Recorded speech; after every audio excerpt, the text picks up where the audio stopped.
Welcome back to the Disneyland Hotel Diaries.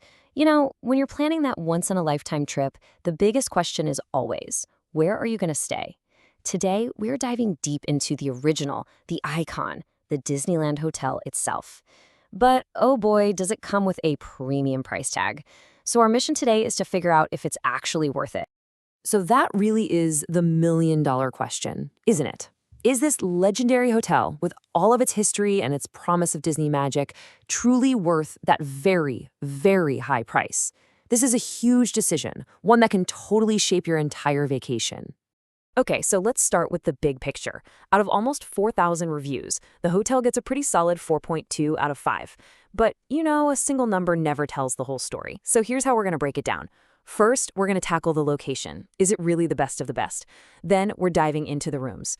After that, we'll weigh all the pros against the cons, and we'll wrap it up with our final verdict and some super helpful pro tips. Let's do that. All right, first up, location, location, location. I mean, for a Disney trip, this is everything, right? It can literally make or break your entire vacation, especially if you've got tired kids or, let's be honest, tired adults. So let's see just how big of a perk this really is. Whoa, okay, now this slide tells you almost everything you need to know at a glance. Just look at that. Location gets a nearly perfect 4.7 out of 5. I mean, that's amazing. But then you look all the way down at the bottom, and you see value gets a kind of sad 3.5. That huge gap right there, that's the entire story of the Disneyland Hotel. You are paying for convenience, big time. But the question is, are you really getting your money's worth? And here is exactly why that location score is so sky high. It's not just that you're close, it's how you're close.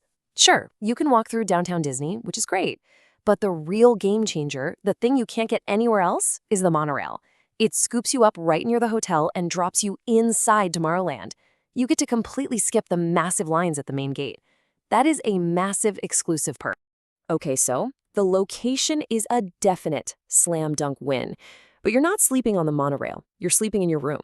So let's head inside and see if that premium magical feeling continues, or if this is where things start to fall apart a little bit. And this is what people are paying for, that little extra sprinkle of pixie dust. As one guest, Mom Empire Co., put it, the headboard lights up with fireworks and plays When You Wish Upon a Star. How cool is that? Reviewers go on and on about finding hidden Mickeys and all these little Disney touches. It's these details that make you feel like you haven't really left the park at all. But here's the other side of that coin. For every one of those magical touches, it seems like there's a real-world problem.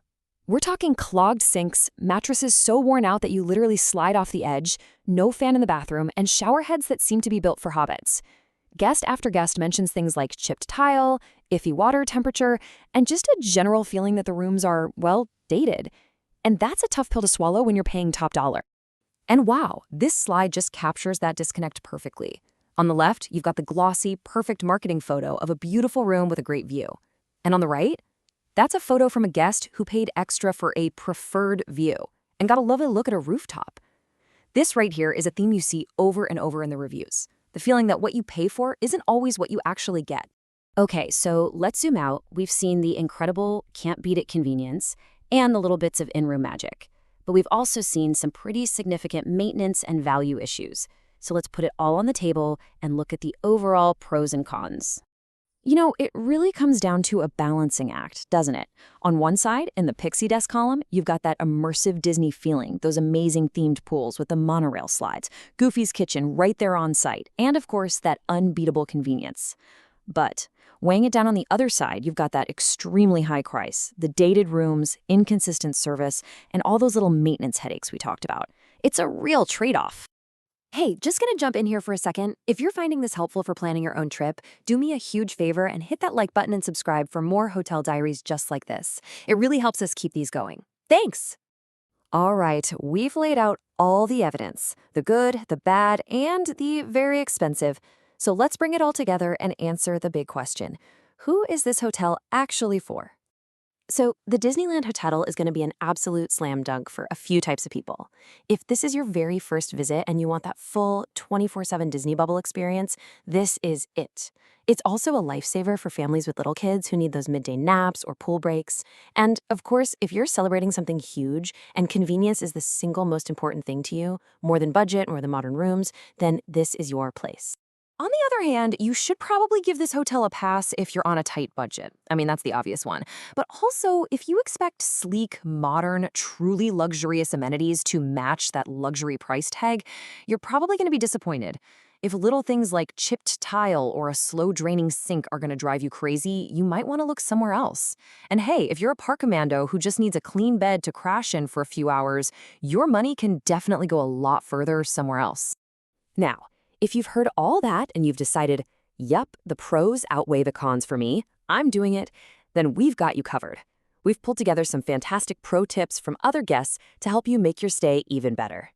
Okay, first tip. When you check in, specifically ask for the Adventure Tower. Multiple people said it's the closest one to the downtown Disney entrance, and that can save you a few precious minutes on your walk. Second, keep that room key on you at all times. Security is pretty active in the lobby, and they'll often check to make sure only guests are wandering around. And finally, and this is a big one, wear comfy shoes. Yes, the location is amazing, but it's still Disneyland. You are going to walk a lot. So, in the end, it all comes down to this one question. The Disneyland Hotel offers you convenience you literally cannot buy anywhere else, plus a dose of that unique Disney magic. But it comes at a steep cost, both in dollars and in some potential frustrations. So the real question isn't for us, it's for you. For that ultimate convenience and that touch of magic, what price are you willing to pay?